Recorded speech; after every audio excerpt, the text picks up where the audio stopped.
Hello everybody, welcome back to Polymath and to my undecorated NPC room you see here in the background. I hope you're all doing very well. I'm doing quite well myself. I've actually upgraded my camera setup because I'm very committed to production quality on this channel, as you can see. So I've upgraded my setup from a phone balanced on a stack of 3 books, primitive, old news, Luddite, to a phone balanced on 4 books and a plate. So things are getting a little bit crazy up in here. But I did actually wanted to just elevate the camera angle just a bit, because in the previous videos you were kind of just, like, you were just seeing like a view of that, like you weren't getting my full, I'm not saying that from an egoistic perspective. I don't need you to see my hair. In fact, I'd rather my appearance not be judged for the sake of this. I really actually don't, I want the focus of these to be on what I'm saying rather than me, and especially on the way that I'm looking. But at the same time, I think it is much nicer being able to see someone completely rather than them being sort of like cut off at about there. So I am very glad that I changed the camera angle. This episode is about how vulnerable people get radicalized and become violent. I'm going to be discussing it from an academic perspective, integrating lots and lots of different theories and models from political science, psychology, history. We're going to be talking a lot about terrorism as well, even though that's not the same as radicalisation, which we'll get into in the past. I want to make clear, I understand this is a very heavy topic, and I'm just some random guy who isn't even 25. Like, my frontal lobe is still cooking up. But again, my role here isn't to give you my opinions or my hot takes. I'm trying to synthesize and integrate different sources of research, all these studies and models that are found in the literature, and I'm trying to bring all these threads together in order to give a comprehensive answer. What I'm doing here is relaying the insights of experts, not my own. I play an integrating, synthesizing role in that process. It's not coming from me. So, oh God, I can't speak. The first thing to get out of the way is what actually is radicalization. And this is really important to understand. Radicalization is a psychological process. It is the gradual formation of extremist views and so on. It's the gradual adoption of a radical ideology that has a defined or multiple defined outgroups. Just to explain that, human thinking tends to dichotomize people in terms of us versus them. And you'll see this all the time. You see it in politics, for example. You see it in football teams. You see it in religions. You see it in nationalities. Human beings, there is an instinctive tendency for human beings to characterize other human beings based on whether they share identifying characteristics with them or whether they don't share those identifying characteristics with them. And in psychology, the term for that is an in-group versus an out-group. Radical ideologies always specify an out-group.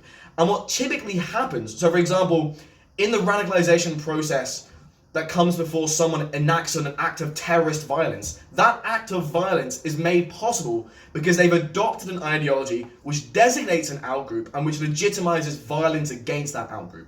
So terrorism, is important to understand, terrorism is a political, practical act. It is an act of violence against the civilian in order to meet a political goal. Radicalization is not the same thing. Radicalization is psychological. All terrorists will have been radicalized. Not all radical people will go on to become terrorists. However, there's also a spectrum of action between peacefully voicing your opinion and terrorism. There's still violent action in the midst of that sector. You can still be a violent actor, so do violent things against outgroups, which you see classically, for example, in the USA with race is a classic example. Race-related violence. For example, the case of Daniel Perry, I think a few months back. But again, terrorism, to join a terrorist organization is to be organized. There's a difference between being a lone violent actor and being an actual terrorist. Because remember, another thing to understand, terrorism is a lifestyle. To be a terrorist is something you commit your life to. It's a very time-engaging act. Not that I'm trying to drum up sympathy for terrorists. Like, I'm not trying to be like, oh, ISIS have it so tough these days. But the point that I'm trying to make is that this is a lifestyle. This is a personality, life-consuming commitment. Now, another thing, radicalization in the context of 9/11 is often associated with Islamism. Islamism, by the way, is the application of Islam, a religion, as you know, to politics. So, again, Christianity, for example, in the West, Christianity is generally kept separate from politics. But Christianity, for example, in the southern USA, to use an example in the West, in there, Christianity is a legitimate force in politics. People gain an idea i.e. some demographics in the southern United States, and again, this is just to use an example, and people like this will exist all across the West, but prevalent in the southern United States is the use of religious teachings and the use of religious ideology to justify political decisions, policies, and values. Now that, in the context of Islam, is Islamism. Islamism has a huge spectrum of different kinds, different variants, different severities, ranging from a less fundamentalist interpretation to a very fundamentalist interpretation. And generally the terroristic Islamist groups will be at the more fundamentalist end. But remember, the Gulf states, all these Gulf states, these Middle Eastern states, they are technically Islamist. So Saudi Arabia, Kuwait, Oman, the Gulf states, North Africa, just all these nations, obviously like Iraq and obviously Afghanistan, they are still Islamist. But these states differ in the severity of their application to that. I'm going to do a separate video on Islamism and what it actually is at some point, because I think it's just something that I think is very important to know, given the current context globally of Islamist terrorism and Islamophobia.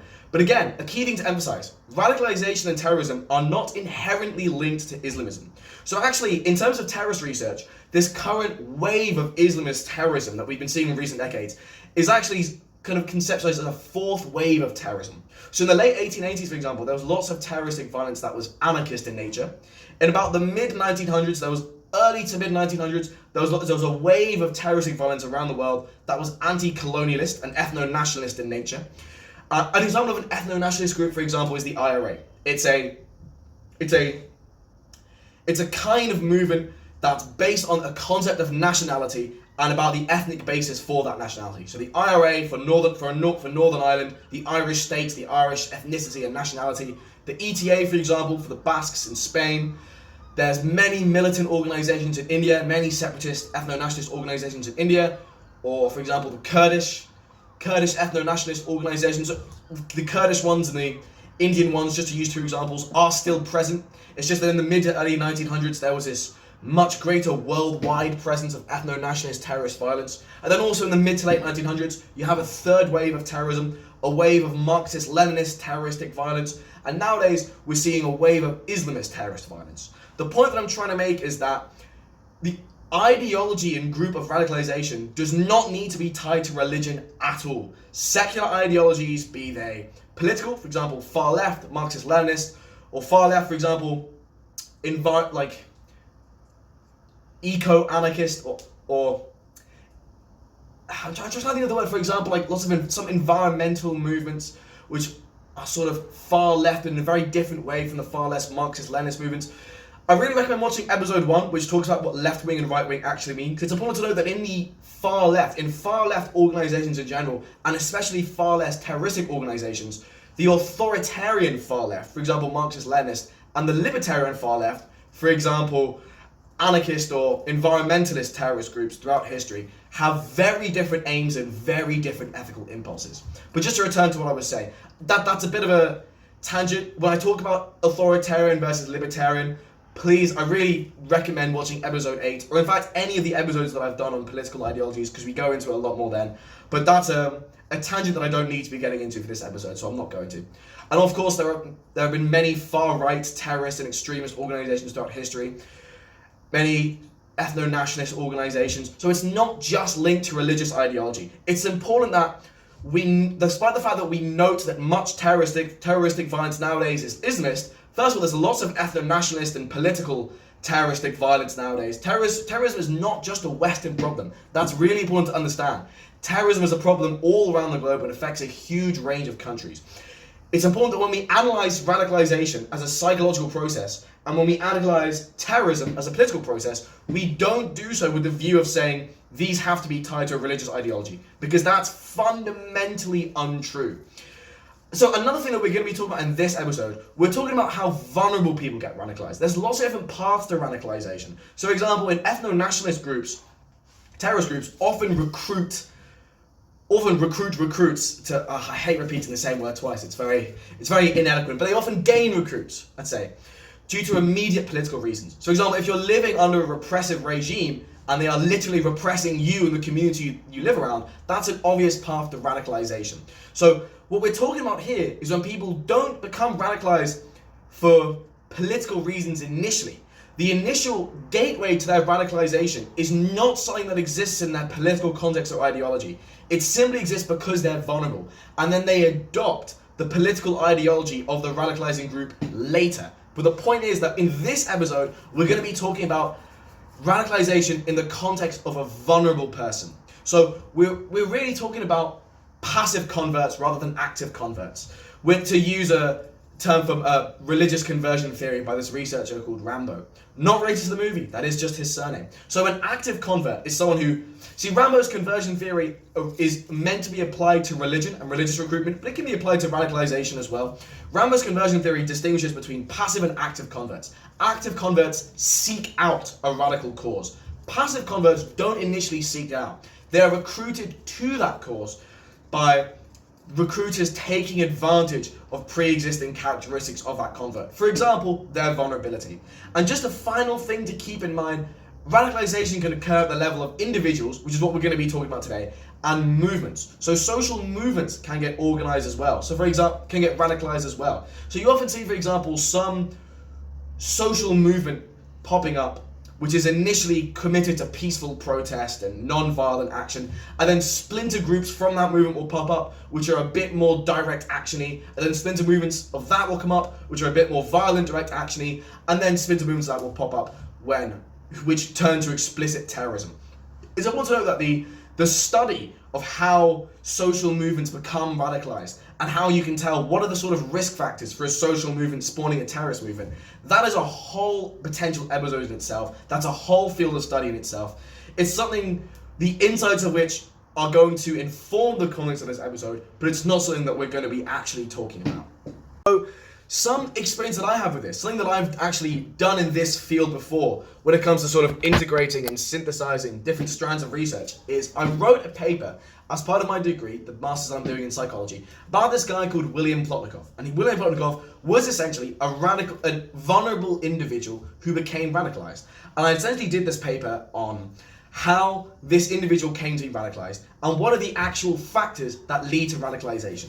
And what I did was, you see, in the literature, there's huge amounts of different theories explaining human behavior and how people act. So I've got the document that I wrote open up here, and I think this document I'm going to put this document on my website as well, so you can read it if you like. My website is daniellevy.com, and a bit of a shameless self-promotion, I know, but it is relevant, And it's just sort of a sort of index of really what I've done, what I'm working on, my creative academic projects, and what I've been publishing.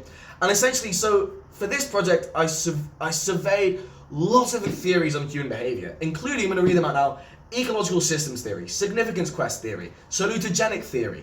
I'm going to also just some models and theories of radicalization as well, the 3 ends theory of radicalization, general strain theory, rational choice theory, social identity theory, social network theory, social movement theory, differential association theory, moral foundations theory, Rambo's conversion theory, the counter-finality model of radicalism, Mogadam's staircase model, the Danish intelligence agency model of radicalization, Bohrum's 4-stage model of the terrorist mindset, the Cole model, which I'm not sure is represented in the literature. It's a model which my lecturer came up with, which I included it in the appendix of my paper because, it did inform what I was saying to an extent, but I'm not sure to what extent that Cole model is represented in the literature. Maslow's hierarchy of needs, the PERMA model, Carol Riff's 6 factors of well-being, and Della Porta's research on 3 pathways of micro-mobilization into armed groups. Now, I'm listing these theories and models not because I intend to go over each of them in turn, but because all of these things seem to me to, first of all, have some really key overlaps. A lot of them emphasize the same facts and said the same things. But also, a lot of these models, especially like the individual theories on human behavior, such as rational choice theory. I'm using rational choice theory as an example. Rational choice theory is a theory which describes human behavior in terms of rational actions, in terms of cost-benefit analysis, saying that human beings will pursue the behavioral course which has the most benefit and the least cost. That is a theory on human behavior. But there's lots of examples in which humans don't act rationally, which is again something that I've talked about a lot in this series. The basic nature of human irrationality is a thread which runs through so many episodes in this series, and it's so important to understand that human behavior is a combination of rational, social, emotional, and moral impulses. So I'm using rational choice theory as an example to say, okay, we have this individual theory which explains a facet of human behavior, but which by itself is very reductive. So what I did was took all of these different sort of theories and sort of merge them into a monocled model which I devised called the Cevibso model. And Cevibso, Cevibso, it's this mnemonic basically describing the different sort of umbrella categories for factors that cause an individual to become radicalized, specifically a vulnerable individual to become radicalized. And I created this Cevibso model, which I'm going to elaborate on a bit later, in order to be applied to this individual, William Plotnikov, who became radicalized into an Islamist terror group. But this model is explicitly designed to be generalizable to all forms of individual radicalization. Because again, to conceptualize radicalization as just a religious phenomenon is to completely miss the point. So the various mnemonics of this word, the various letters of this mnemonic stand for C, context, E, encounter, V, vulnerability and strain, I, identity and significance, B, beliefs and indoctrination, S, social environment, and O, outgroup isolation. We'll be explaining all these things, don't worry. These letters just stand for these overarching themes behind what factors actually cause radicalization, because these themes can all be grouped. And although this is a model of my devising, remember, it's just a synthesis of what's already in the literature. So when I say this show isn't about giving hot takes, this is not some kind of hot take that I've just cooked up in my room one day. This is just based on long empirical research, searching of the literature, and integrating what I found. And so 3 characteristics of this model. Number 1, dimensionality. So here's the thing, radicalization is not an absolute state. You can't class individuals as not radicalized or radicalized. It's a spectrum. Again, it's a psychological process, and the more intense and all-consuming that psychological process is, the further you are along that psychological journey, the more radicalized you can be said to be. Again, we're going to be exploring how that actually works later, don't worry. So if that's still a little bit hazy, if you're still thinking, how is radicalization a dimensional process? Because as we'll see, the components that cause radicalization are themselves dimensional. And in fact, radicalization only becomes killing enabling, i.e. radicalized terrorists can only overcome that aversion to violence and kill people at a certain level of that radicalization. So again, actually not again, I think I might have said this in a previous recording of this episode that I just ditched because I didn't think it was good enough. I'm not sure if I've said this already, I don't think I have. There is a basic human aversion to violence. So for example, a really famous study, admittedly of dubious generalizability once you actually comb through the methodology of it, but still a really famous, well-cited one, is one which found that in World War II, an average of only 25% of soldiers actually even fired their weapons. And it also talks about how most of the time, so from moving from a military level to just a basic social interaction level, most of the time when two people are getting into an argument, so when you're, for example, out on a night out and things are getting a bit aggressive, a bit lardy, and you see two macho people squaring up to each other, for example, a lot of the time that doesn't result in violence. People are willing to fling words at each other, but to fight, something has to be overcome. Another example, sometimes when bands of hunter-gatherers face up against each other armed with spears, most of what they do will just be flinging insults or throwing spears on the ground, just sort of causing deliberate misses. That's not to romanticize hunting-gatherers as inherently non-violent. As we actually explore in last episode, that very much isn't the case. But what I'm trying to say, and what theories on violence say, is that in order to get people to be violent, that aversion has to be overcome. And there are different ways to overcome that aversion. But, crucial to radicalization, the idea of group and ideology, 2 essential mechanisms for overcoming the basic aversion to violence. To indoctrinate someone and to place someone within the social context of a group where people are committed to doing the same thing, they're committed to internalizing that ideology, and they both respectively encourage each other and help overcome that aversion to violence. So for example, in studies on violence, it's much easier for people to overcome that aversion to violence when they're with other people. When people are by themselves, it's much harder to overcome that aversion to violence. So, dimensionality, a key feature of radicalization. Another feature of this model, orderlessness. The C and the E stand for context and encounter. That is ordered. So in any radicalization, the context has to come first, then the encounter, then the rest of it. But as we'll explore, all these bits of radicalization, the vulnerability aspects, the identity aspects, the belief aspect, the social environment aspect, the outgroup isolation aspect, don't worry, we'll explore all these later, the Vibso letters of that model, they don't come in any particular order. They're all cultivated at the same time in parallel as part of that process of radicalization. And finally, we have generality. So again, I made this model in writing an intelligence briefing specifically about William Plotnikov, but it's designed to be applicable to all instances of individual radicalization. So just as like a brief summary of what all this stuff means. Context. Radicalization doesn't occur in a vacuum. There has to be some kind of underlying reason why that radical group and radical ideology exists in the first place. Encounter. The individual who is vulnerable has to come into contact with that radical ideology and radical group. Vulnerability and strain. Simply encountering a radical group is necessary for radicalization, but it's insufficient. There has to be a pre-existing vulnerability on behalf of the individual to then be taken in by that process of radicalization. Identity and significance. The whole point of radicalization is that it offers a different social identity for the person being radicalized. And the basic human needs of achieving social status and respect and being a good person are done so in calibration with that new radical social identity. Beliefs and indoctrination. The ideology has to be internalized by the radical individual. Social environment. Humans are social animals. Social dynamics are essential to understanding how radicalization works. People do what they do, not just for rational reasons, but based on those around them. People want to gain social status. They want to be liked. They want to fit in. And these concerns, the social environment that people inhabit, are really, really important to how they actually turn out. You see this in teenagers. Like the kind of people that a teenager hangs out with have a really real influence on how they turn out, because that's the social environment someone lives in. And social motivations are very important in how human beings form their identity and their sense of purpose and their belief system. And finally, the O stands for outgroup isolation. People who are radicalized spend more and more time with the radical group and less time outside the radical group. They begin to isolate themselves from the family, from mainstream society, from their previous peers. All that's necessary in order to fully immerse them in the radical group and ideology. That full immersion is what pushes, just like spitting at you, is what pushes people down that path, that spectrum of radicalization. Now, this episode is going to look at radicalization both in the context of William Plotnikov and Islamism and radicalization, because it's illuminating.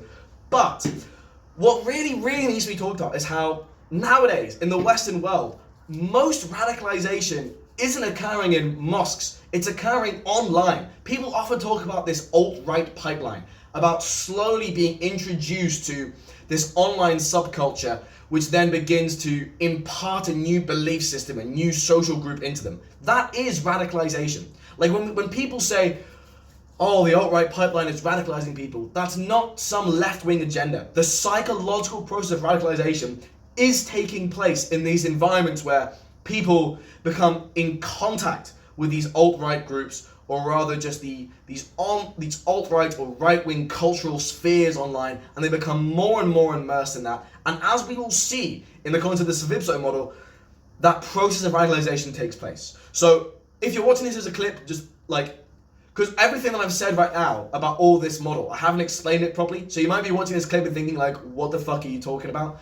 Watch like the next bit where I actually go into how vulnerable people get, like the process of radicalization, because we're going to be talking about it both in the context of Islamist terrorism, because that's the current wave of terrorism at the moment, and it just serves as a way to understand how this radicalization works. By the way, Islamist radicalization also happens online. There are also online subcultures and spheres for this kind of thing. However, the state of social media and political polarization and the general subcultures of the West being what they are, I feel as if perhaps in terms of political relevance, the alt-right pipeline, especially as you're watching this online on an online platform, is possibly more relevant to you as a West, because most of these people watching this are Western. And as we'll see, William Plotnikov, a great source of his vulnerability was that he came from an Islamic region into the West. We'll explore how that works later. But again, I feel like for most of you guys watching, the context of radicalization in an alt-right perspective is going to be more relevant to you and to your belief system and to your kind of general way of looking at the world than the radicalization from an Islamist perspective, which is why I'm going to provide both. So let's talk about how this process of radicalisation actually takes place. And we're going to be describing that process with reference to the mnemonical model that I talked about earlier, the Savipso model. Now the first letter in that mnemonic, C, stands for context. In order for an individual to be radicalised, there has to be a group and ideology radicalising them. There has to be some kind of reason why the option for radicalisation even exists in the first place. Now this context can be understood in both approximate and ultimate way. There are always immediate reasons why certain groups and ideologies exist and why radical movements exist, and there's ultimate causes of radical movements. Again, the idea of proximate and ultimate causes doesn't just apply to radical movements. Most things will have immediate and ultimate causes. Now, I've mentioned earlier that we're going to be talking about the process of radicalisation in two contexts. The context of this case study, William Plotnikov, who became radicalised in an Islamist terrorist group, and the context of individuals becoming radicalised into alt-right ideologies, mostly facilitated by online spaces. Now, in terms of William Plotnikov, so William Plotnikov got radicalised in an Islamist terrorist group. Now, the proximate cause, the immediate reasons why many of these Islamist terrorist groups exist are Western involvement in the Middle East. However, so for example, just to give an example, Hezbollah formed in the 1980s after a multinational invasion of Lebanon. So the original aim of Hezbollah was just to get Westerners out of there. And lots of terrorist groups, for example, Al-Qaeda, ISIS, they demonized the West and the USA, spanning back for historically due to Western and especially American political involvement in that region. That's a proximate cause. However, it's worth noting that in the Cold War, the USA intervened politically in almost everywhere. So the USA overthrew multiple democracies in Latin America. They overthrew a democracy in Iran actually in the 50s. They intervened in Italy in the 1940s in Operation Gladio. America in the Cold War was a bit of a final boss. It was doing a lot of stuff. But what's interesting is that the same terroristic antagonism that we see in the Middle East as a result of that hasn't been provoked, for example, in Italy or Latin America, where the USA and by extension the West were also heavily politically involved. So there has to be an ultimate cause behind the rise of Islamist political violence, which again it's up for anyone's debate. I think one useful way of conceptualizing that might be the sheer difference in values between Islamism, not necessarily Islam. Remember, Islam as an Abrahamic religion.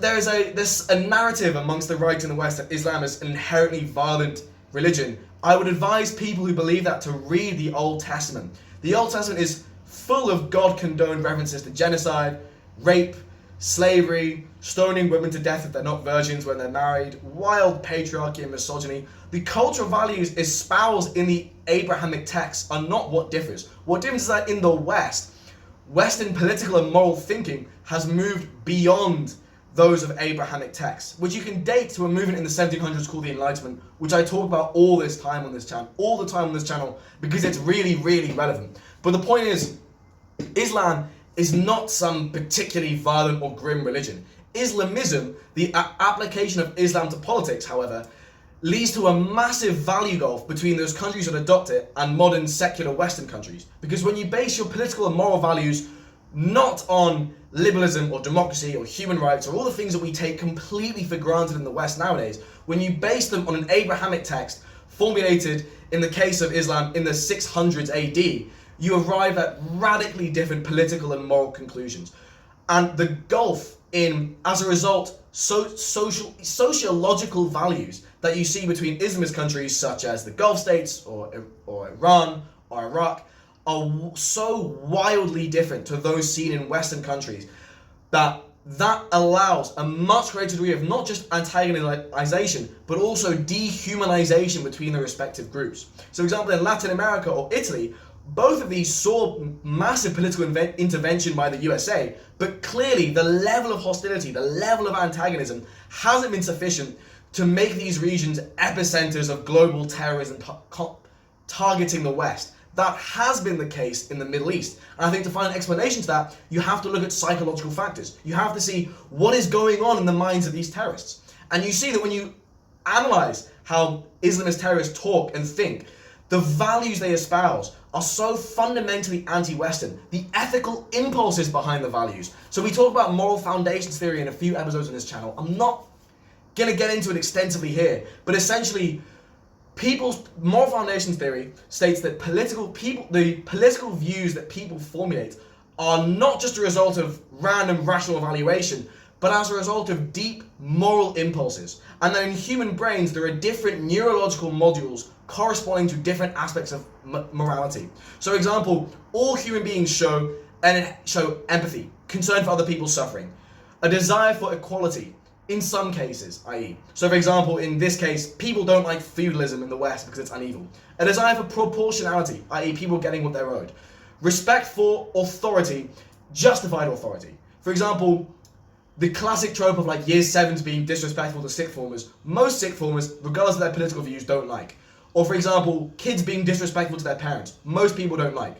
People view loyalty as valuable, and they view sanctity as valuable as well. Sanctity is something that you might not have as much of a grasp on. For example, but the reason why you think stuff like incest, for example, is wrong. So if I give you the hypothetical scenario of two siblings who have sex and experience no trauma or discomfort from the experience, you'd probably say that that's inherently wrong. But you can't describe how that's wrong in terms of harm that it's causing. You can describe how it's wrong in just terms of that's inherently wrong. It's just a slightly depraved thing to do. Same thing with cannibalism.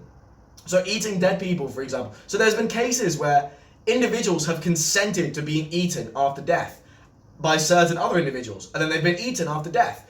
You probably still find that quite messed up though. And that's appealing to the sanctity aspect of morality. Now again, in different cultures, for example, Western versus Islamic, the relative balance of these moral foundations, of these basic moral modules, and how individual societies formulate their moral philosophies are radically different. So as you can see, the stuff about sanctity and authority and loyalty is much less relevant within the West, especially within leftist currents in the West, than it is, for example, in Islamist nations. Now, that I understand I'm really glossing over that, but the point is, moral foundations theory, it's not just like, by the way, when I say theory, I don't mean a hypothesis, I don't mean like a prediction, I mean a way of viewing the world based on empirical evidence. That's what moral foundations theory is. And we talk about it so much in this channel, and explaining how people think, because it's very relevant. All this is a massive tangent, and I am sorry, but I think it's interesting, and I think you might find it interesting as well. All of this is to say, in Latin American or Italian societies, for example, values, moral foundations, and the way that people think are much more closely calibrated with those of the West than in Islamist nations, for example. And these Middle Eastern terrorists show such a massive gulf in values and in moral foundations towards the West. And consequently, they show much more dehumanization towards them. That in-group, out-group dichotomy that we talked about earlier is much more sharp as a result of those ideological differences. So that is one potential ultimate cause. The other context of radicalization right now is when we talk about the alt-right and when we talk about these online subcultures, we've seen in recent years, and especially in the last decade, a very large right-wing backlash. So oh god, I just thought for a moment that this wasn't recording. I was terrified for just a split second. Now, the sudden shift of the world in a rightward direction actually isn't anything super new. It happens approximately every 50 years. So this happened in the 1970s, it happened in the 1930s, it happened in the 1870s, it happened in the 1820s. And in each of these instances, in each of these sort of cycles of this recent right-wing push, this recent sudden rise of a much more vocal, much more virulent, politically polarized right-wing subculture, they can be traced to economic and sociological reasons. Economic reasons. All of these right-wing shifts have occurred in periods of economic downturn. So, a classic example is the rise of the Nazi Party. During the 1920s, when the economy in Weimar Germany is very strong, the Nazis polled single-digit aspects of the vote. After the Great Depression, after that massive economic downturn, people shifted worldwide much more to right-wing ideologies. And that's a pattern that we also see in the 1970s, and it's a pattern that we also see now. When people are doing badly due to economic changes, most people do not seek for deep economic explanations of why the world is the way it is. Most people are in fact prey to scapegoating and prey to people blaming things on marginalized, vulnerable groups, which is essentially what you see now with immigration. Because in fact, due to low fertility rates in Western countries, immigration is very important for the economy. However, immigration is now often scapegoated by right-wing groups in the Western world for economic downturn, because that's much easier to comprehend. It's a much easier agenda to push than to blame economic downturn on complex economic changes such as neoliberal policy and the process of globalization. So the point that I'm trying to make is that is the ultimate context. Another facet of the ultimate context behind this rise of right-wing thought is that ever since the French Revolution, society has been getting more and more liberal. So views which were standard in the early 1800s, for example, slavery being a good thing, were by the early 1900s no longer acceptable. And views in the early 1900s about racism being a good thing and racism being scientific, all of which were widespread views. It was not taboo to be racist before World War II. That's no longer acceptable now. And I'm using this just as an example to demonstrate how society's values have genuinely become more progressive over the last couple centuries, as a result both of, in the Western world, of the French Revolution and the Industrial Revolution. It's well known that as societies become wealthier and as the existential risk faced by most people living at subsistence levels declines, people do become more left-wing. At the same time, as a result of political changes in Europe in the 1700s, the Enlightenment, there's also been an impetus for a greater left-wing shift. And we see these changes most of all in the Western world. And you can see in the World Values Survey, Western nations tend to be the most progressive. But these changes, the changes in liberalization brought on by political and economic changes, have reverberated around the world. However, you can see in the 1930s, for example, the rightward shift in the 1930s is a backlash against the liberalization, against the leftward shift of the past 50 years. After World War I, individuals, for example, all working class individuals got the right to vote. You see this flapper subculture in the 1920s, which reflected a greater acceptance of female agency and autonomy. You have the suffragettes movements at around this time. You have all kinds of cultural movements and cultural liberalizations. You have, since the 1870s, a massive rise in socialist or at least social democratic mass movements. The 1930s was an explicit backlash to that. Similarly, in the 1970s, the rise of the new right in the 1970s was an explicit response to civil rights for both women, black people, other minority groups around the world, as kind of inaugurated by the 1960s, and also in a backlash against cultural changes and changes in norms in the 50s and 60s. So, for example, when Elvis Presley first started performing, because he moved his hips, he was seen by many conservative groups in America as an antichrist figure, as a devil. So when we look at the right-wing backlash of the 70s, it's within the context of responding to leftward changes in society preceding that were perceived to have gone too far. We're seeing the exact same thing with the rise of the alt-right today. The ultimate cause is a combination of both economic distress and the steady progress of society leftwards. For example, the Me Too movement of female and POC representation in movies and other mass media, for example. For example, going to London and seeing the trans flag painted on the crosswalks. All of these reflect genuine movements of society into a more progressive direction in the past few decades, but that, coupled with economic downturn, has provoked a huge backlash. So we're seeing this kind of ultimate context of right-wing, of sort of the alt-right pipeline, being in terms of this gradual sociological change and an economic downturn. The proximal cause of this alt-right radicalization that we see online are these sort of online sub-communities, often referred to as the manosphere, because they tend to focus a lot on traditional masculinity. Now, the word manosphere, referring to this sort of community online, this online subculture and community with certain ethical values and political/moral stances. The manosphere is a very hazy term, and there are different degrees of innocuity to the manosphere. At the surface of the manosphere, you could just be seeing reels from influencers telling you to go to the gym and exercise and eat healthy, all of which is true.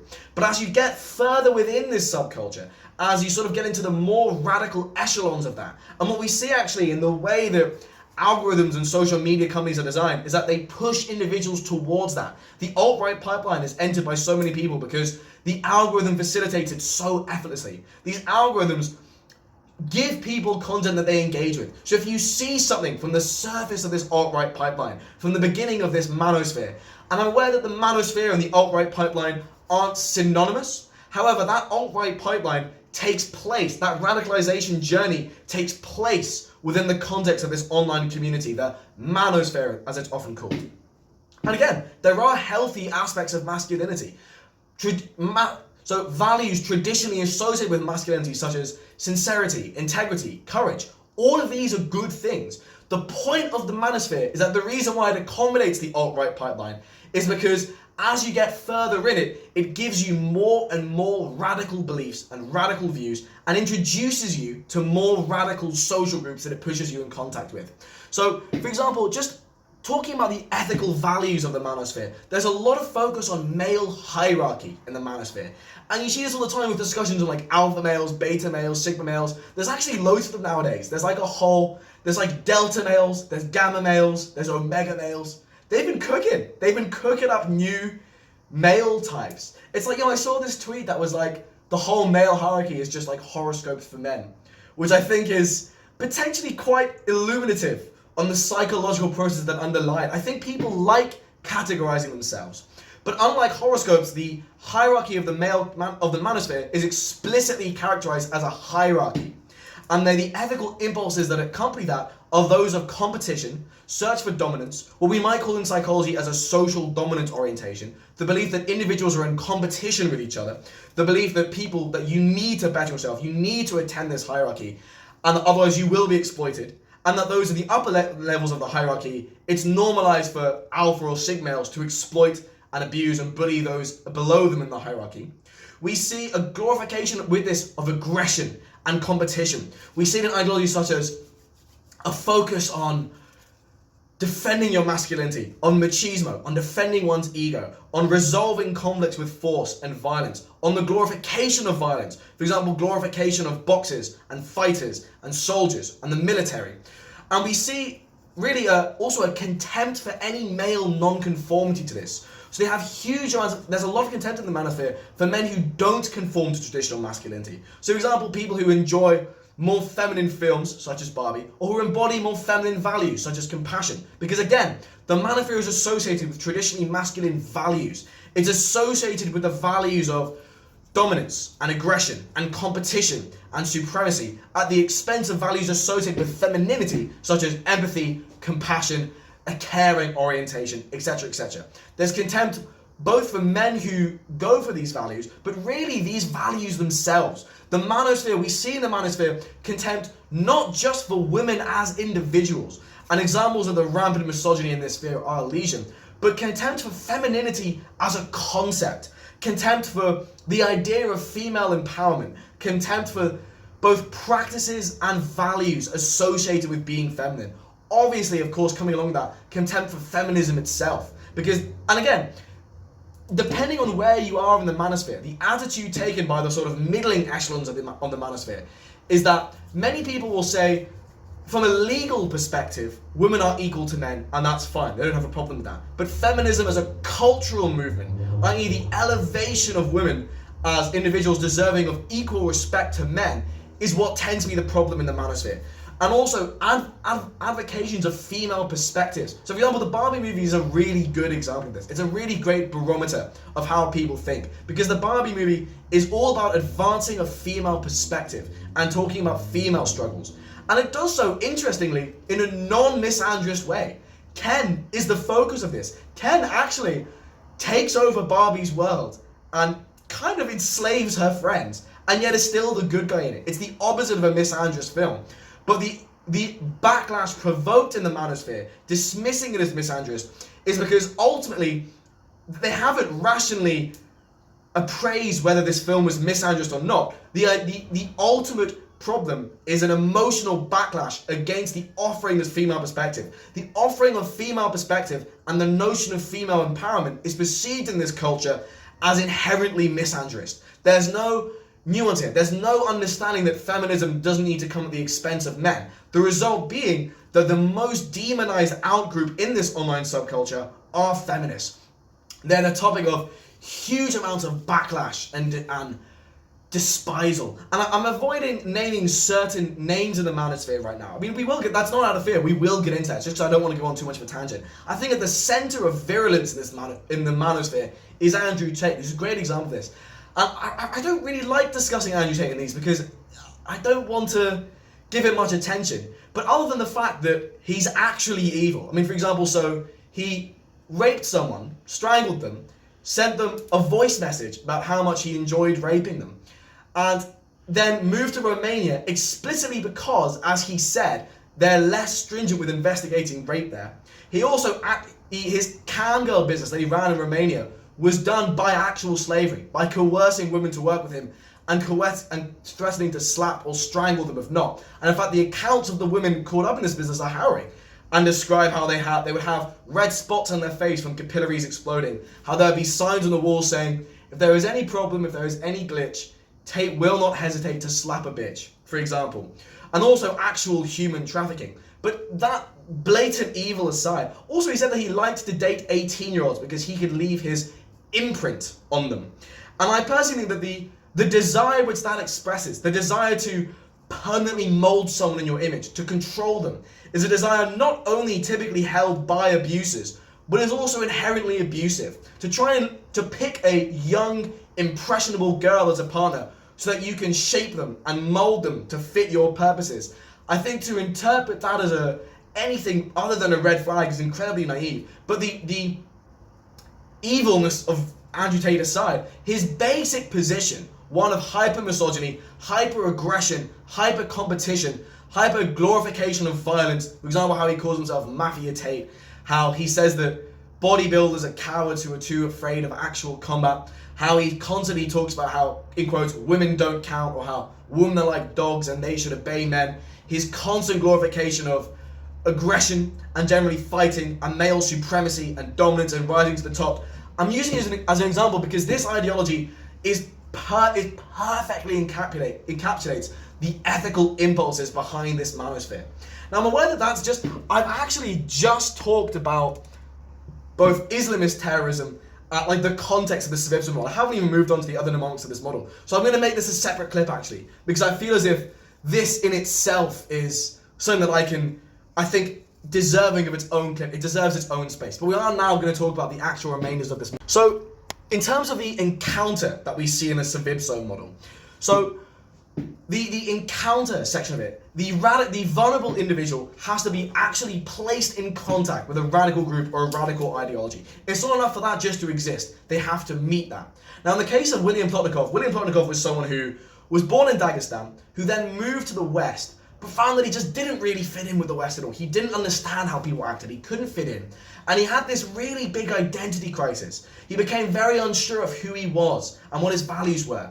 And in university, he joined programs about traveling the world. He read the holy Abrahamic books. He searched different worldviews to try and find something that he could relate to, something he believed in.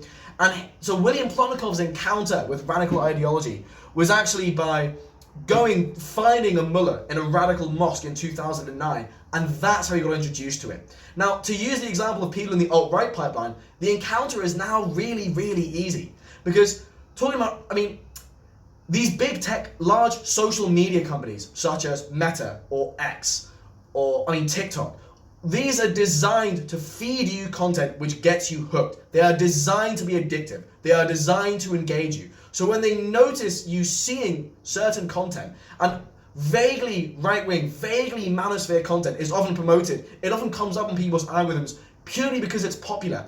All it takes is for a person to engage with that, just to watch it in the full direction, or like, or view the comments, and the algorithm gives you more and more and more of that. And the consequences of that, large tech companies simply don't care about that. So for example, Meta has recently dropped content regulation policies. They've abandoned the fact-checking thing. So for example, in years past, when for example individuals would promote conspiracy theories, you would occasionally get a note saying this has been disproven by independent fact-checkers. Now that initiative was nowhere near widespread enough, but it was at least kind of on the right track. Meta has now gotten rid of that. The point being that radicalisation, despite the figures of radicalisation being individuals like Andrew Tate, or to a lesser extent Jordan Peterson, or any of the many manosphere influencers who each try to eke out a niche for themselves and squeeze out views from people, all these people exist, but the ultimate root cause for people's encounters with radical ideology is by the algorithms and the intentions of social media companies. They are designed to keep you hooked on stuff. They are designed to keep you engaged, regardless of the consequences both to you as an individual being radicalized and to society as a whole. Now, the V in this model stands for vulnerability and strain. Strain is something that comes from a theory called general strain theory. And it basically talks, so strain is just mental distress inflicted on someone. And strain comes from three sources: the presence of negative stimuli, the withdrawal of positive stimuli, and mismatch between societal expectations and your reality. So for example, Western value systems often value having a high income and a high socioeconomic status and a prestigious occupation. And that means that if you don't have that, that generates strain. It generates mental distress because you're not reaching the goals of your subculture. So that is what is meant by strain. And that strain causes vulnerability. It causes mental distress. Mental distress is vulnerability. Because again, not all people who encounter radical movement will then become vulnerable to, will then be sunk into that process. It takes something else. An encounter is necessary, but it's insufficient.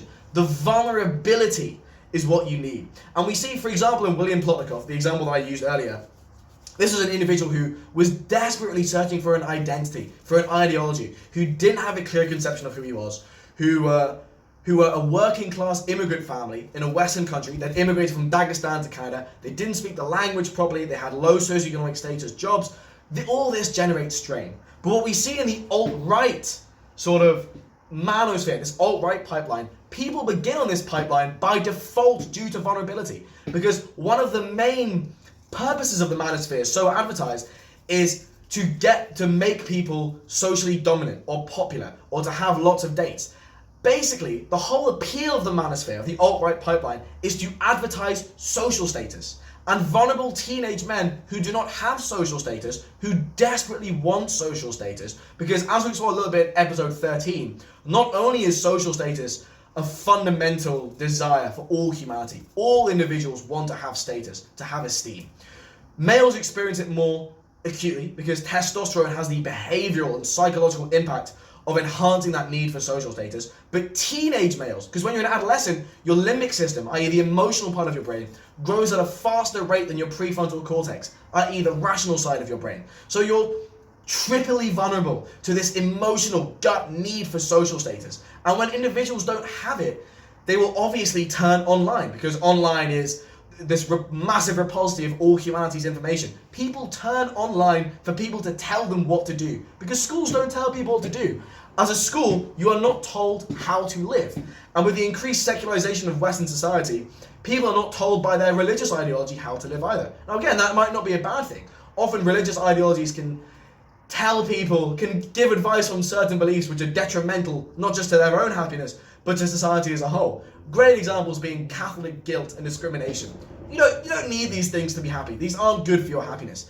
However, at least if you're inoculated with that ideology, you're less vulnerable to the manosphere because you already have a perceived way of gaining social status. You have a lifeline. What happens is people enter the manosphere. People look to think people like Andrew Tate or Jordan Peterson because they tell them how to meet those social needs. So Andrew Tate, for example, says, "Look at me, I have social status." Whether this is actually true, by the way, is highly debatable. But the point is that the facade of that is displayed to people. They say, "Look how popular I am. I have all these things I could ever want. I have all the things you could ever want. I'm at the top of this male dominance hierarchy. I meet the expectations of Western culture. I have respect from others. I have success with women. Let me tell you what to do." And that is what is getting people hooked. It's that vulnerability. It's also why, for example, the classic stereotype of loners in their teenagers turning to the right. Because if you're not a loner, you don't need that. You don't go down that alt-right pipeline. That's not to say that all popular people are left-wing or empathetic. Far from it. I'm just saying vulnerability is an essential precondition for radicalisation here. So another thing just to mention here, the current consensus in the literature is that when you look at the personalities of terrorists, they're not all mentally ill. They don't show psychopathology at all. That's not a common factor underlying the terrorist personality. Even if there is a terrorist personality, which there's mixed results about. But what seems to unify all of them is that they initially became terrorists due to some vulnerability. So just from a quote from this researcher called John Horgan, he describes this radical feeling, the pre-existing vulnerability among radicalized individuals as feelings of anger, alienation, and disenfranchisement. This is directly applicable both to Plotnikov's life, an individual who was uprooted from his native community and implanted into a new one without a clear sense of identity and a clear value system, and it's also valid to these individuals in the alt-right. So, identity and significance. This is a key thing that sustains radicalization. So identity. People define themselves in the context of social groups. So you might define yourself as left-wing. You might define yourself as an Arsenal fan. You might define yourself as a Briton, as a Christian, as an academic, as an athlete. The point is that while these represent inherent characteristics of you, they also represent social groups that you belong to. And the human mind has a tendency of classing yourself in a certain way. Let's say you see yourself as left-wing, or an Everton fan, or a Jewish person, or an atheist, or this, or that, or whatever identifying characteristic. You then begin to feel a closer connection and an affinity with people who share that identifying characteristic, i.e. an in-group. And you also you categorize groups. You will have stereotypes in your mind for different social groups. You will have stereotypes of the way that people who are left-wing, or right-wing, or religious Christians, or atheists behave. You'll have stereotypes for librarians, for firefighters, for soldiers.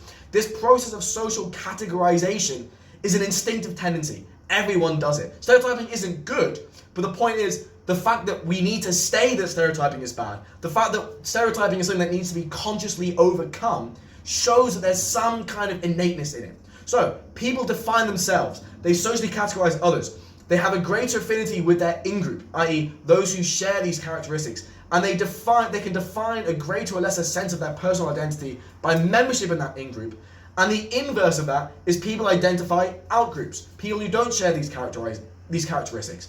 And then people can have increasing hostility to an out-group and increasing dehumanization of that out-group. And that hostility and dehumanization is absolutely key, as we will explore in the process of radicalization. Now, in terms of Plotnikov, this whole thing of identity was the key thing here. Individuals need an identity. You need to have some kind of conception of who you are. Without a conception of that, it's very, very distressing. So one of the reasons why borderline personality disorder, for example, is so distressing is because it takes away this key sense of identity. So in the case of Plotnikov, you have this person who's moved between fundamentally culturally different regions. The rural, developing Islamic region of Dagestan, and then urban, industrialized, developed, secular Christian Canada. This is a massive shift, and that displacement prevents a clear social and cultural identity from forming. And because Plotnikov wasn't able to form strong groups, form strong connections and gain group membership with other individuals within this subculture, it prevented him from assimilating that identity. So this process of radicalization, when Plotnikov met this mullah, this person, this radical mullah in this mosque, that mullah offered him a sense of identity. The appeal of the radical ideology was having a cause. It was having a sense of self. It was having a way to define yourself. And that is incredibly key to people. And you see this in the alt-right pipeline as well. Many of these people getting radicalized are vulnerable, but they're unsure of themselves. They tend to be adolescents, for example. Adolescents famously don't have a really sure idea of who they are and what they want. I mean, if you think back to your days as a teenager, you probably didn't have a super clear sense of your identity, or at least not as clear a sense as you do now. Unless, you peaked as a teenager. If you're peaking at 13, you've got a few other problems other than being able to relate to what I'm saying here. But the point that I'm trying to make is that identity is really, really important. And the need for identity, and the fact that identifying with a radical group then allows radicalization it facilitates radicalization, because social identification with a radical group gets you deeper within that group and deeper within that ideology. That's very, very important.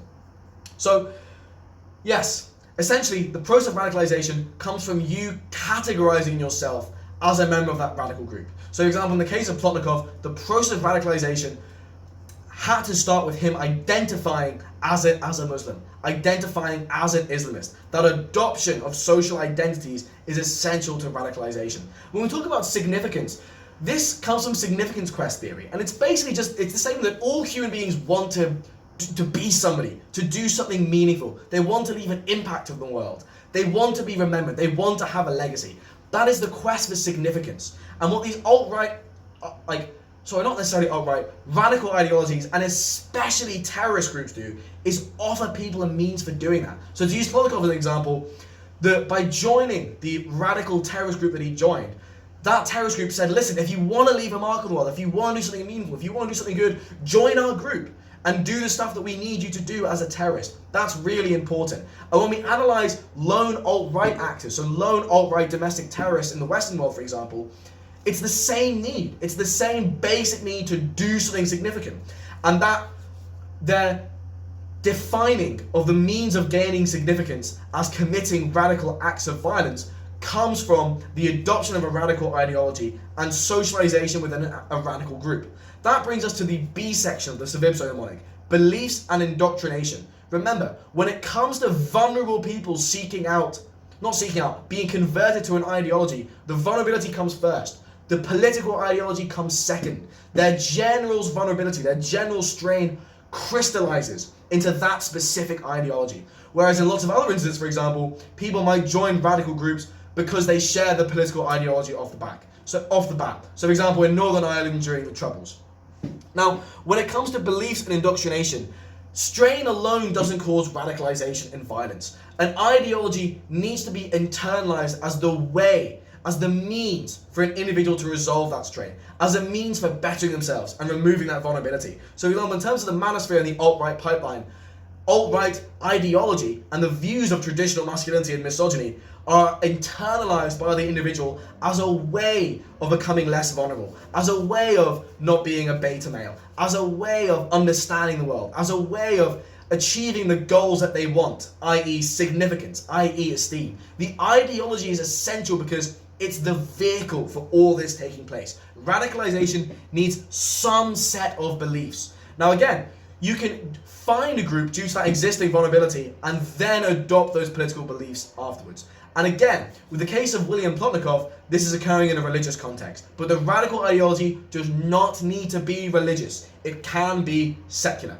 But again, ideology matters. It matters within the context of other very crucial factors. For example, your identity and the social bonds that you form with other people. This kind of socialization within this group of radical people. The adoption of the radical group as your own peer group. We're going to explore that in a moment. But indoctrination is the essential vehicle for changing an individual's conception of what the in-group or out-group is and increasing dehumanization of that out-group to allow violence. So for example, in the KKK, the ideology of the KKK designates minorities as the out-group, and by dehumanizing that out-group allows violence to be directed against those minorities. Again, there is an inherent human aversion to violence that needs to be overcome in order to allow violence. So the ideology is the fuck is that? Did you guys hear that? See, I thought that was a drone, but it was just like a bird flying past. Unless you want to be like, oh, birds are government drones. Maybe they are government drones. I don't know. I think the birds are government drones are like they're doing a really shit job. Like I don't know what birds. I feel like most birds kind of just like pootle around. You know, like they're not doing good quality spying. Like I feel like most birds are just sort of like dicking around. They're just chilling. They're just chilling in the sky. Yeah, I don't know what that is. Okay, I'm gonna ignore that because this is just an irrelevant tangent. But anyway, ideology, essential. What's interesting is that ideologies will conceptualize aggression and violence as inherently defensive. So for example, in the manosphere, violence against feminists, or in alt-right spheres, violence against minorities is conceived as a justified reaction to moral infractions by feminists or minorities, for example. It legitimizes the violence. A radical ideology is one that will always legitimize violence and cast it as justified or necessary in some way. Now, the final thing to talk about is social environment. People are, to an extent, a product of those that they spend time with. The identity that people hold and the motivations of people doing what they do are largely social in character. So let's say you're a vulnerable individual and you're introduced to a radical ideology.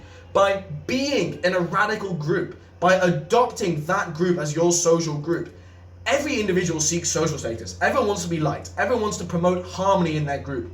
Everyone wants to conform to the beliefs of their group. So if you adopt a radical group as your in-group and have your social groups, then basic social dynamics and even just desire for conformity push you towards radical ideology. So for example, there's this really famous conformity experiment called the Ash conformity experiments, where participants are in a group, everyone else in that group is an actor, apart from the participant, and they're given a piece of paper with 3 lines on it, and they have to say which line is longest, and everyone else in the group will give the wrong answer deliberately, and most of the time, the participant, defying what they clearly see as correct, will give the wrong answer anyway, in order to conform into that group. So you can see the way that people act, and even the beliefs that people hold. There is both a conscious and subconscious desire in humanity for conformity and for social harmony. And when you immerse yourself into a group with extreme views, with a certain ideology, where everyone's seeking status, where status in these situations is often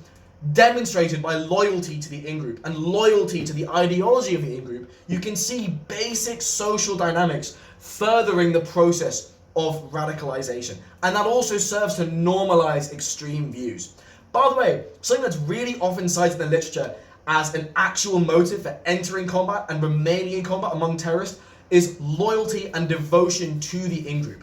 The formation of social bonds. So in fact, in military psychology, there's a hypothesis called the primary group hypothesis, which states that soldiers mostly fight not for some great overarching belief, but simply due to the bonds that they have with their fellow soldiers. So social bonds are really, really important, not just for radicalisation, but also for enabling violence. Now finally, the O in this mnemonic is out-group isolation. So with coming on the reverse side of increased exposure to the in-group, increased bonding with the in-group, increased time spent with the in-group, comes the reverse of all changes within anyone else. So you become isolated, not just from the explicit out-group defined by the ideology, for example, feminists or Christians, but you're isolated from mainstream society as a whole. Radicalisation and terrorism are very isolating. They cut you off from the mainstream of society. So Plotnikov, for example, cut off communication with his own family and probably by extension other acquaintances. Similarly, in a lot of the case studies of domestic terrorists that are right-wing that you see in the Western world, preceding the act of violence is a cutting off of contact with the outside world. Because if you're exposed to the outside world, if you're exposed to other social dynamics and other ideologies, that lessens the process of radicalisation. It can help halt or counteract all of this stuff that we've just talked about. It can also make you less vulnerable. Humans are social creatures. Having a wide variety of deep relationships reduces your vulnerability and strain, and therefore makes you less vulnerable to radicalisation. So often the case, in the process of radicalisation, isolating yourself from the outgroup and thus also allowing dehumanization and devaluation of that outgroup is instrumental. For example, if you're in the alt-right pipeline, but you have like a sister who you love deeply, who's an outspoken feminist, that produces an emotional and cognitive contradiction in your own head. It's much more difficult to dehumanize feminists, for example, to dehumanize an outgroup when a loved one is a member of that outgroup. So, out-group isolation, also very important. And again, the idea of identity, beliefs, social environment, out-group isolation, these are all parallel processes of differing intensity. So this model is orderless and it's dimensional. The thing to talk about here is then, how do we stop this? How to reverse this, to prevent this process of radicalization? Now, there's lots and lots of thought on radicalization. Also, many governments will have counter-terrorism and counter-radicalisation strategies. So the UK's contest strategy, for example.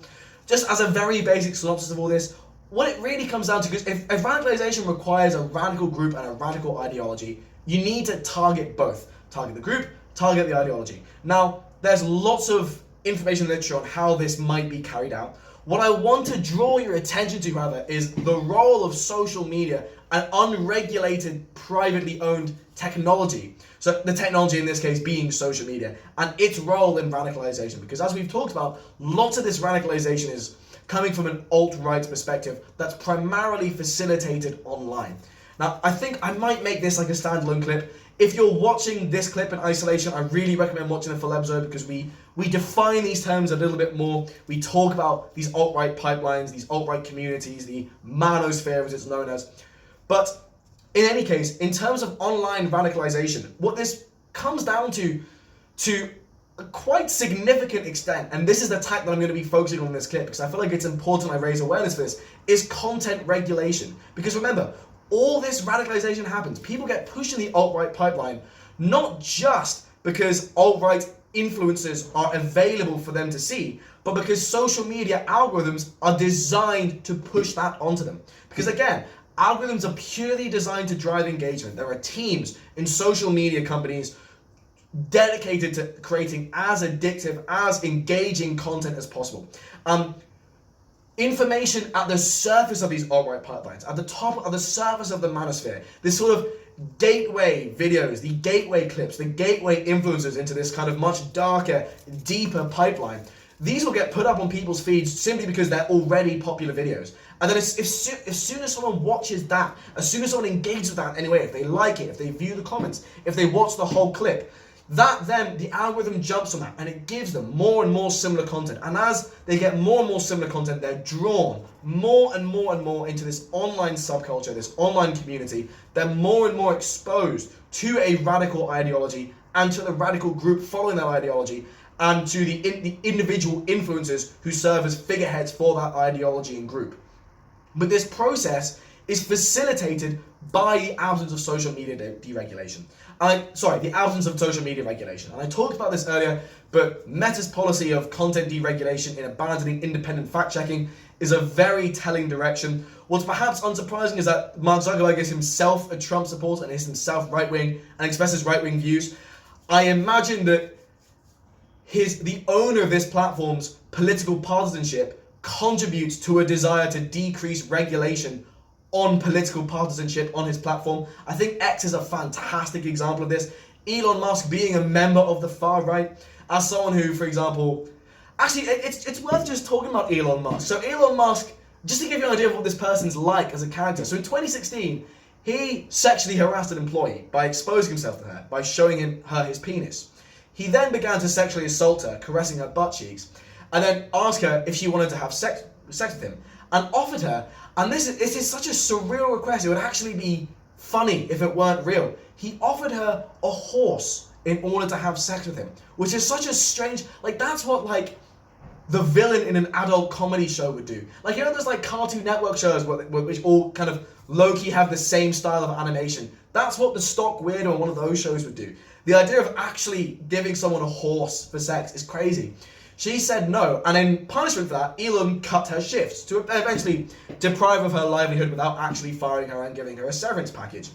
So he's also someone who, in an interview with someone about the effects of racism and how the privilege of race affects life, he says he didn't believe that it was a thing and didn't exist, which, again, depending on your political position, you might agree with. I can only tell you that there's a vast body of evidence contradicting that notion. And also, for someone to grow up in apartheid South Africa and to gain wealth from diamond and emerald mines, and just a fun little hint, the conditions in these mines are not phenomenal. For someone from that socio-political milieu to deny the effect of race on privilege and how individuals are treated is, I think, quite telling. Also, just his behavior online. He uses the same humor. He uses the same memes in the sense of actual jokes, but also cultural ideas. As these alt-right pipelines online, he communicates in the same way. He uses the same imagery. Unsurprisingly, he is a member of the alt-right. So after having a government post, for example, in Trump's government, showing strong support for the ADF, the Radical Party in Germany, attempting to influence British elections. So he had a meeting with several technocrats and commercial magnates about how he might influence the outcome of the UK's next general election so as to put Reform UK into power. All of this shows a high level of political partisanship. Now, the fact that he owns X, which is a massive platform for engagement with the alt-right pipeline, it's a massive platform for affecting how people think, perhaps is concerning, as it means that his personal motivation is to push a certain kind of algorithm. It's to push a certain kind of content. And we see that the ostensible commitment to free speech that we often see on the behalf of the alt-right, and especially the alt-right in the context of Silicon Valley and social media, is often done with a mind of allowing political partisanship and conspiracy theories and hate speech to flourish. And again, that's not me denigrating free speech at all. There are many individuals who dislike hate speech, but also recognize that government limitations on speech may compromise liberty and may compromise basic political and civic rights. I understand the nuance of that debate. However, it's also worth stating that if you are a political partisan, you are inevitably going to use free speech as a semantic vehicle for inaugurating ideas of allowing political partisanship to spread on your platform. Like, no individual who wants to see an increase in the alt-right pipeline is going to say that explicitly. They are instead going to appeal to more culturally acceptable ideas like that of free speech. Of course, no tech company, none of these large technological magnates, for purposes that I've mentioned of their own political views, but also for the purposes of revenue generation, are ever going to independently crack down on this kind of radicalization that you see. They will, and in fact, the lecturer that I had on conflict psychology talked about how when he messaged social media companies about actual Islamist terrorists operating on their platforms, they were soon to shut them down, which I think is fair play. I understand that. However, when it comes to other forms of radicalization, those which are not only more completely culturally unacceptable within the context of the West, and also unacceptable in a national security sense, given the massive US government focus on Islamism when it comes to terrorism and radicalization. But also, right-wing radicalization on social media platforms tends to be much more lucrative for social media platforms than Islamist radicalization on social media platforms. Influencers like Ben Shapiro, Jordan Peterson, Andrew Tate, and there's a million others as well. Again, there's a huge number of these alt-right / manosphere influencers. Not that they're necessarily the same thing. The manosphere is dimensional. There is a surface level to the manosphere which isn't necessarily alt-right. However, the alt-right is by definition contained within the manosphere. They do share those same beliefs. But the point that I'm trying to make is that these many influencers and talkers generate huge amounts of revenue for social media companies by driving engagement and advertisement and anger. They're more acceptable to the biases of the palate of both Western society and the individuals in charge of these social media platforms, and they come under less scrutiny by the US government or Western governments in general. I'm just using US as an example, and especially because the US does seem to be the epicenter of a lot of the political polarization that we see in the West. The key is that if you want to stop this process of radicalization that occurs online, you need to target the radical group, you need to target the radical ideology, but something that needs to be emphasized is that it's not enough to do that. The vehicle for that radical ideology needs to be targeted as well. Social media regulation is something that needs to be done in order to tackle that problem, and also for 1,000 other reasons. I mean, as I mentioned before, the financial incentive of social media companies to generate engrossing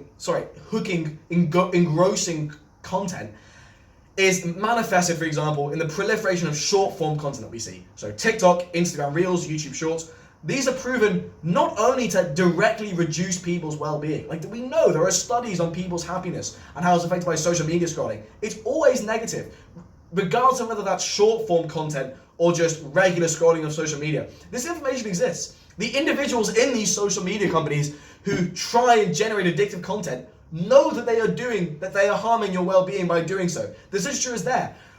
They, in fact, likely have psychologists consulting with them, talking about how they can make content more addictive.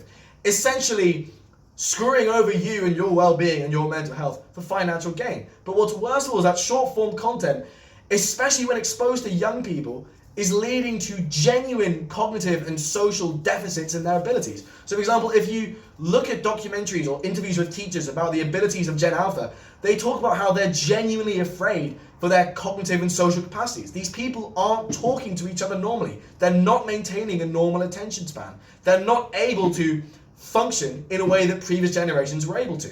And if you look at the extremely dopamine-oriented short-form content that they're bombarded with at an extremely young age due to lack of any effective regulation of this sort of stuff, both in terms of society in general, but especially young people, I mean, that connection makes sense, and it's a very insidious connection. It may well be that Generation Alpha, the generation who grew up as young children with social media and short-form content, display genuine cognitive and social differences compared to previous generations. That difference, that might not smooth out. That might not even out with time.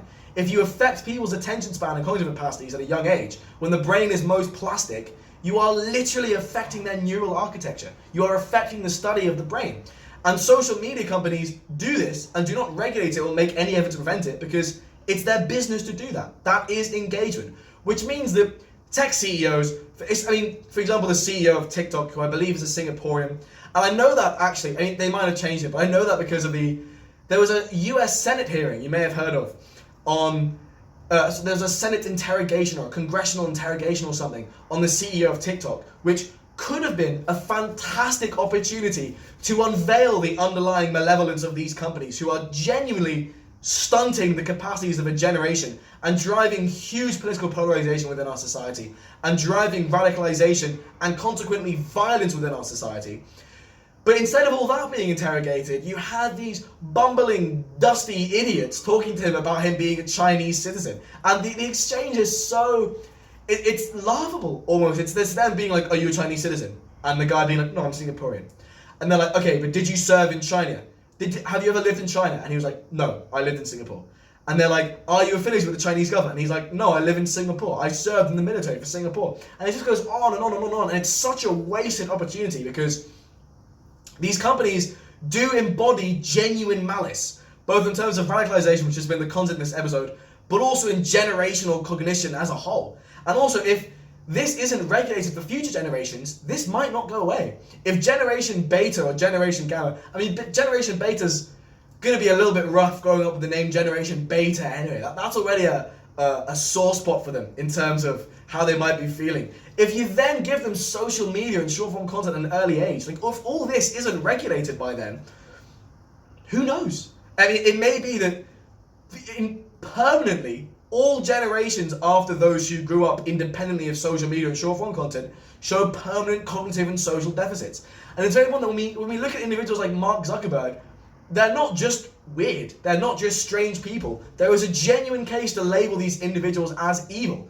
because they are willingly and knowingly selling out an entire generation and really by extension selling out humanity in the case of future generations, but also all this radicalisation, all this political polarisation, all this generational decline in cognition, this affects society as a whole. This is our species. This is what's actually happening in the world that we live in. And that's being done nefariously, essentially, not just for political partisanship purposes, but also for just plain financial gain.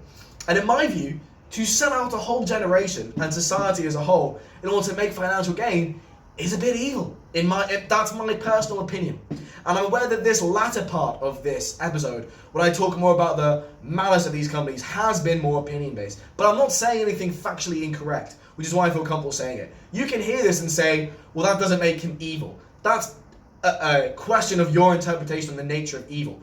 But it is a fact that that nefarious things are being done. Nefarious. No, I am Gen Z. I'm not actually like a secret boomer, just in disguise. I'm not just like a boomer with a really good skincare routine. Just the word nefarious applies very, very well here. The fact that nefarious things are being done by social media companies is a fact. And your opinion on that fact is entirely up to you. I don't want to tell you how to think. That is very much not in the nature of what I want this podcast to be. But I want to at least alert you to these situations so that you can make an informed opinion. And I encourage you to Google search all these different things, to Google search the political stances on these various tech CEOs, to Google search the impact of social media usage on well-being, on how addictive it is, on its impact on the cognition of young people, the cognition or attention spans of people in general. It's not just limited to young people, it's just young people who are especially vulnerable to it. So, with all that being said, I think that's gonna do for today. I think we're done. This has been a really big episode, and I think in theoretical and also practical current political importance is quite high. So I'm very glad to have made this. I'm very glad to have hopefully taught something illuminative, taught you something new. I am very, very grateful you've watched till the end. Even if you're just watching this as a clip, I'm still very grateful that you're here. And if you're not hearing this, if you clicked on this video and you left after a few seconds or 30 seconds or a minute and you're not seeing these words, I'm grateful anyway. I'm grateful for any engagement that I might have here. I'm grateful for really the privilege of being granted your time and effort and attention span. Especially as we've been mentioning, attention spans are getting more and more limited nowadays. So for me to be privy to your attention span, I am very, very honoured by it. It is a real genuine privilege. And I wish you a lovely day. Take care.